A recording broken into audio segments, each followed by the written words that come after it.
Walid Fares is Fox News terror analyst and the author of Future Jihad, Terrorist Strategies Against the West. Walid, good morning. Good to have you here. Good morning to you. Thank you, Martha. So a lot of discussion about how strong the connection was to ISIS. I mean, clearly they had Islamic radical intentions when they carried out this attack. Does it matter how closely they're aligned? It does matter in the sense of strategic containment, meaning that would be a measurement that tells us that ISIS can order cells or individuals into action.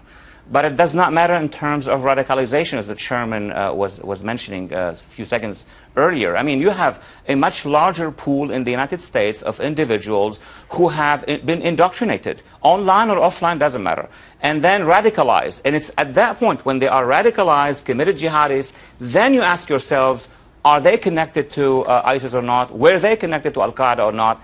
That is an issue of intelligence to detect. Yeah.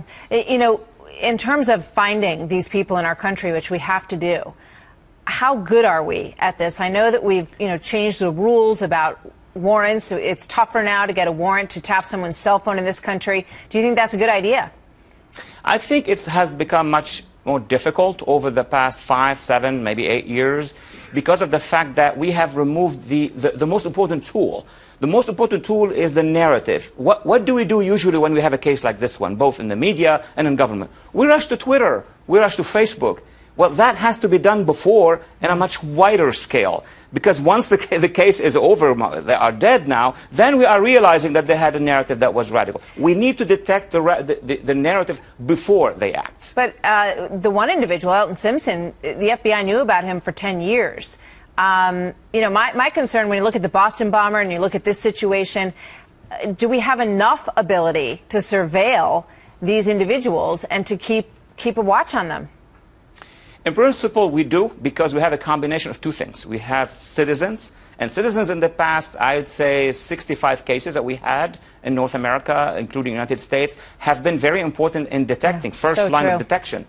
Yes. Second comes law enforcement. Law enforcement used to have excellent programs, as in New York, where you are right now. The NYPD had a counter-radicalization, jihad watching ability. It has been removed. So the more we remove these abilities, of course, it's going to be more difficult for the government to detect them. So we're in a worse position now than we were 5 years ago to unearth these plots and to keep close tabs on people who want to do us harm here. And it sounds like, and I know from your book, you believe that we're going to see more and more incidents like this. It's a very frightening prospect that we need to get our arms around.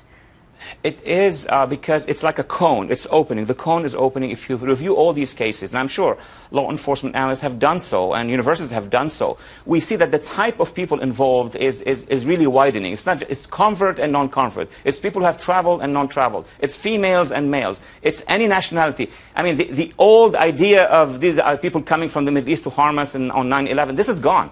Now you have people who have been radicalized here, have never traveled. So it has become more complex, and the pool is becoming much larger than ever before. I'm curious what you think about it, because it's very controversial. We had a strong discussion about it a little while ago, and there's a lot on Twitter about this, people on very opposite sides. What did you think of the cartoon contest that was held in Texas, separate from the violence, which we all obviously condemn? Well, I heard a segment before the interaction with the official who was in charge of this. This is how I look at it. There is a dimension which is national security. And there is another dimension which is war of ideas, which is cultural. That one we don't have an answer for. Because what is clashing is a group that says Constitution would allow us to say anything we want. And another group that says, from a political perspective, but if you say few things, you're going to attract danger. Do we have an answer, a national answer to that? I don't think I have one. But from the national security perspective, I am very precise. We need to detect the jihadists before, regardless of the debate with regard to cartoons. All right. Walid, thank you very much. Good to have you with us. Thank you for having me.